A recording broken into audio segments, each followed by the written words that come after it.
Hi hello everyone. आपका इस channel में बहुत बहुत स्वागत है। आपको जैसा पूरा देखने को मिल रहा है कि यहाँ हम अपडेटेड चीज़ों के बारे में समझ रहे हैं। इसी की तुलना में अगर मान लीजिए हम अपनी बॉडी को पूरी तरह से ना समझ पाए तो ये ज्ञान अधूरा रहेगा। इसी क्रम में हम सीरीज लेके आए हैं ह्यूमन बॉडी की एक एक चीज़ों को एकदम सिंपल लैंग्वेज में समझने के लिए। ठीक है, हम आज पढ़ेंगे पूरे ह्यूमन बॉडी के बारे में कि ह्यूमन बॉडी होता क्या है, कैसा दिखता है, किस तरह से उसका इंटरनल ऑर्गन प्रिपेयर होता है, ये सारी चीजें हम देखेंगे। ह्यूमन बॉडी जो है, ठीक है, ह्यूमन मतलब होता है मानव और बॉडी मतलब होता है शरीर। तो ये जो ह्यूमन बॉडी है वो मानव शरीर के ही अध्ययन के लिए है। सेकंड हम देखेंगे, ठीक है, कि ऐसा बहुत लोग को बोला गया है, ठीक है, बहुत लोग ऐसा कई विद्वान लोगों ने बोला है कि ये शरीर जो है उसका चोला, ठीक है, जो आत्मा है उसका चोला के रूप में शरीर हमारा रहता है, मतलब बाहरी कवर हमारा रहता है। लेकिन अगर हम ह्यूमन साइंस पे जाएं या मेडिकल साइंस की ओर जाएं तो मेडिकल साइंस में कुछ और ही देखने को मिलता है। मेडिकल साइंस बोलता है कि शरीर की सबसे छोटी इकाई जो रहती है वो सेल है। ये सेल जो है वो आपकी सबसे छोटी इकाई होती है और सेल आप देख पा रहे होंगे कुछ इस प्रकार का दिखता है। जो सेल है उसमें रहता है लाइसोसोम, राइबोसोम, कैल्सी, ठीक है, सेल मेम्ब्रेन और सेंट्रोल।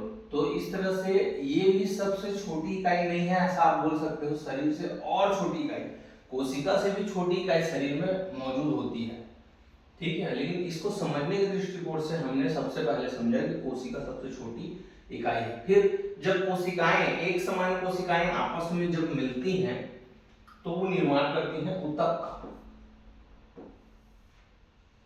ऊतक को ही टिश्यू बोलते हैं, ठीक है। जैसे अलग अलग यहाँ पर टिश्यू आपको देखने को मिलेगा, जैसे एपिथेलियल टिश्यू है, नर्व टिश्यू है, मसल टिश्यू है, कनेक्टिव टिश्यू है। ये सब टिश्यू अलग अलग प्रकार के एक समान सेल से बने हुए हैं। वैसे ही आपको मसल के रूप में देखने को मिलेगा। जब इन टिश्यू को आपस में मिलाते हैं तो ये मसल का निर्माण करता है।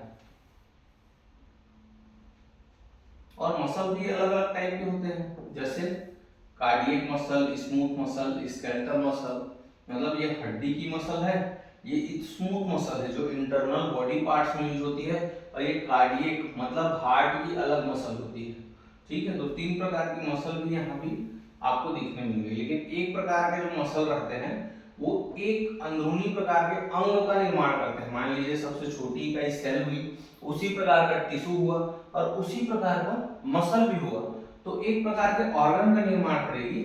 या तो वो बनाएगी थायराइड, या तो हार्ट, या तो लीवर, या तो गॉल ब्लैडर, इनमें से कुछ भी बन सकता है, लेकिन एक टाइप ऑफ सेल, क्योंकि उनको काम भी तो एक साथ करना है, इसीलिए वन टाइप ऑफ सेल रहना बहुत जरूरी है।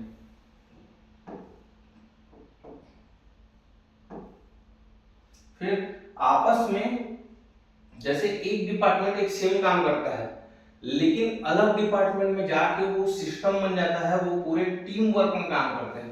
ऐसे ही अलग अलग अंग आपस में मिलकर एक तंत्र का निर्माण करते हैं। तंत्र जो है वो सिमिलर लगभग काम कर रहा होगा, लेकिन उसमें काम करने वाले लोगों का जो पार्टिसिपेशन है या सेल का जो पार्टिसिपेशन है वो अलग अलग होता है, ठीक है। जैसे एक ही ऑफिस है, ठीक है, एक मान लीजिए कोई ऑफिस है, उस ऑफिस में एक पर्टिकुलर काम ही होता है, लेकिन उसका सेल डिपार्टमेंट अलग रहेगा, एक मैनेजमेंट डिपार्टमेंट अलग रहेगा, अकाउंट डिपार्टमेंट अलग रहेगा, ठीक है। और वैसे ही, ठीक है, जो फील्ड में जाकर सामान देने वाले डिलीवरी वाले अलग रहेंगे, फिर उसका जो बॉस रहेगा वो अलग रहेगा। सेम ऐसे ही किसी सिस्टम को चलाने के लिए, किसी ऑफिस, समझ लीजिए किसी ऑफिस को चलाने के लिए जैसे अलग अलग लोग अलग अलग डिपार्टमेंट के काम कर रहे हैं, वैसे ही अलग अलग ऑर्गन भी आपस में मिलकर, ठीक है, उसका निर्माण करता है। जैसे डाइजेस्टिव सिस्टम एक तंत्र है, पाचन तंत्र, ठीक है, उस पाचन तंत्र में जो स्टमक रहता है वो बिल्कुल अलग सेल का होता है, ठीक है। इंटेस्टाइन जो है वो बिल्कुल अलग सेल की होती है, इसोफेगस अलग सेल का होता है, लेकिन वो साथ में जब मिलकर काम कर रहे होते हैं तो उसको सिस्टम बोलते हैं, ठीक है। उसी सिस्टम को, ठीक है, तंत्र बोले। और तंत्र जो है बॉडी में अलग अलग प्रकार के तंत्र हैं, जैसे ये देखने को मिलेगा आपको, ठीक है। सबसे पहले इन्वायरमेंटरी सिस्टम, ठीक है, skeletal system, muscular system, nervous system, endocrine system, cardiovascular system. अब ये करता क्या है, ठीक है, तो सबसे पहले हेयर और स्किन को अपन सांस में लिए, ठीक है, नेल वगैरह को सांस में लिए, इसको बोले इंट्राग्यूमेंटरी सिस्टम। वैसे ही स्केलेटल सिस्टम, इसमें पूरा हड्डी का ढांचा, अलग अलग अलग अलग ढांचा ले लिए, ठीक है, इसको बोले, लेकिन इसमें बोन भी अलग अलग टाइप का होता है। वैसे ही मस्कुलर सिस्टम, अलग अलग मसल मिलकर मस्कुलर सिस्टम का निर्माण किए बाहरी परत का।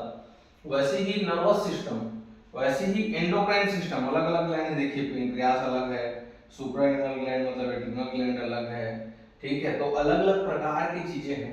अब बेसिक ज्यादातर अपन नहीं समझे हैं, तो अभी हम लोग को नाम अलग अलग लग रहा होगा, ठीक है। आप वीडियो को पॉज कर करके रोग के नाम को अच्छे से सुन सकते हैं, और अगर फिर भी ना समझ आए तो आप कमेंट सेक्शन में हमको लिख सकते हैं कि सर एक बार इस सिस्टम का नाम बताइए, एक बार इस सिस्टम में क्या परेशानी है, या तो आपको जो समझ नहीं आ रहा हो उन सबको कमेंट बॉक्स में आप लिख सकते हैं।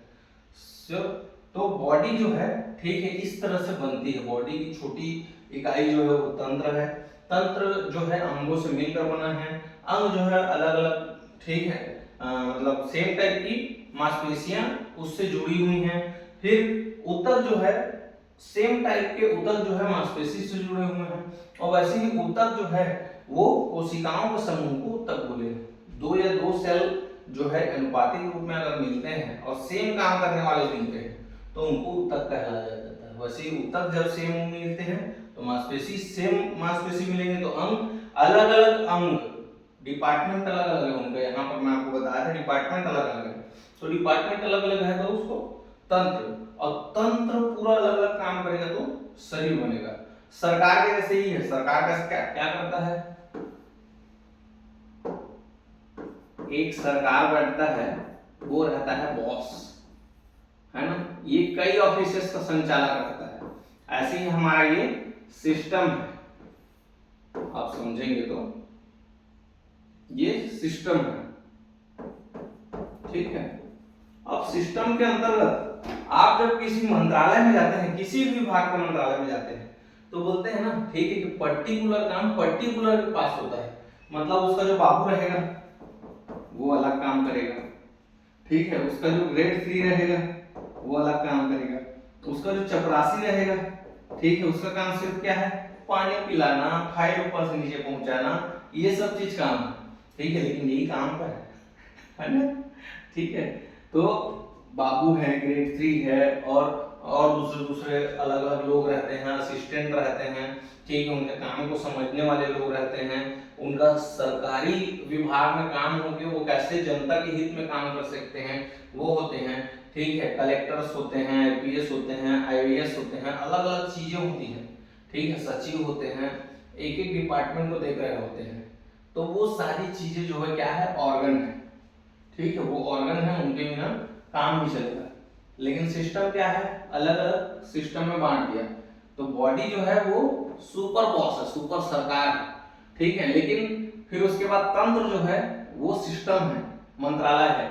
उसी एक मंत्रालय में अगर आप जाएंगे तो अलग अलग डिपार्टमेंट में अलग अलग लोग काम कर रहे होते हैं, ठीक है। वैसे ही आप वो डिपार्टमेंट के अंदर और घुसोगे तो एक ही टाइप के लोग एक समूह में बैठ के काम कर रहे होते हैं। जैसे पटवारी है, पटवारी एक समूह का आदमी है, मांसपेशी है, ठीक है।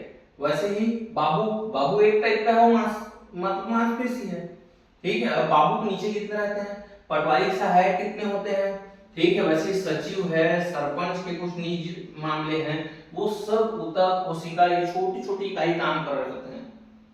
जैसे आपके गांव में कोई आंगनबाड़ी वाली महिला है, ठीक है, कोई आया वाई है, कोई ऐसा कोटवार है, वो जाके सीधे संदेश को देता है, वो कहाँ है, वो कोशिका का अंग है, ठीक है, वो सेंसरी और मोटर नर्व है, समझिए। सेंसेस जब तक पहुंचेगा नहीं मोटर एक्शन देगा नहीं, ऐसा टाइप का पूरा ये तंत्र बना हुआ है पूरा शरीर का, जैसे बाहरी स्वरूप में भी आपको दिखेगा। ठीक है, फिर इसको पढ़ने का दो तरीका है बेसिकली।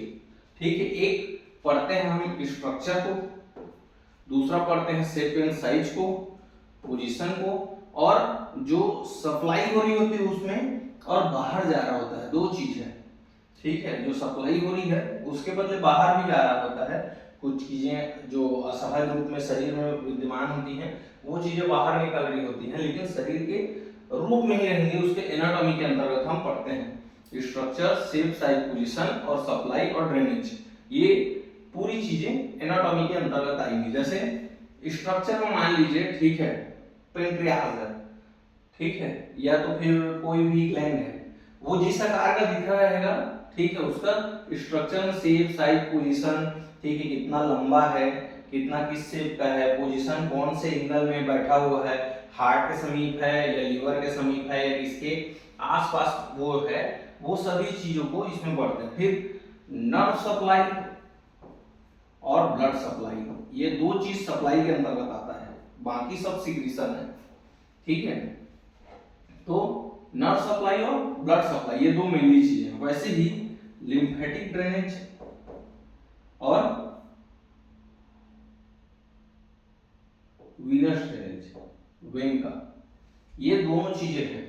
ठीक है, देन फंक्शन, फिजियोलॉजी में पूरा फंक्शन पढ़ते हैं, उसकी कैपेसिटी क्या है, वो कैसे एक्शन करता है, बायोमैकेनिज्म कैसा होता है, एक्सक्रीशन कितना होता है, सिक्रीशन कितना होता है। ठीक है, हर एक चीज को हम फिजियोलॉजी में पढ़ते हैं। देखिए, जैसे ये स्ट्रक्चर है, ये स्ट्रक्चर का पार्ट है, ये पूरा स्केलेटल सिस्टम मतलब बोन जो है वो स्ट्रक्चर का पार्ट है। वैसे ही मांसपेशी भी स्ट्रक्चर का पार्ट है, लेकिन आप अगर कार्डियोवास्कुलर सिस्टम को देखोगे, ठीक है, तो उसमें स्ट्रक्चर तो साथ ही साथ फंक्शन आपको ज्यादा देखने को मिलेगा, क्योंकि फंक्शन नहीं करेगा तो फिर, ठीक है, क्योंकि बाहरी फंक्शन है ना सब। फिर सांस लेने की प्रक्रिया, इसमें एनाटॉमिकल पोजीशन हो ना हो, फिजियोलॉजिकल अगर नहीं होगा तो व्यक्ति डेथ कर जाएगा, क्योंकि सांस तो शरीर में सबसे ज्यादा कीमती चीज है और सबसे ज्यादा बहुमूल्य चीज है ना। आगे अब इसमें देखेंगे सिस्टम जो है, उनमें सबसे पहले सिस्टम है भरण पोषण के लिए। ठीक है, भरण पोषण के लिए मतलब आप जब खाना नहीं खाएंगे तो कहीं ना कहीं आपका शरीर वीक होने लगेगा, उसको हम पढ़ेंगे अगले पार्ट में। तब तक के लिए मैं चाहता हूँ अलविदा, और आगे आपको पूरा सिस्टम को बताएंगे, अगला पढ़ेंगे हम लोग डाइजेस्टिव सिस्टम का पार्ट। ठीक है, जो मिलेगा आपको अगले वीडियो में, और बने रहिए इसी के साथ। इसको शेयर कीजिए, चैनल को सब्सक्राइब कीजिए और लोगों तक इसको पहुंचाइए। अगर अच्छा हो लगा हो तो लाइक कीजिए, कोई प्रश्न हो तो कमेंट कीजिए, और मिलते हैं आपको अगले वीडियो में। धन्यवाद।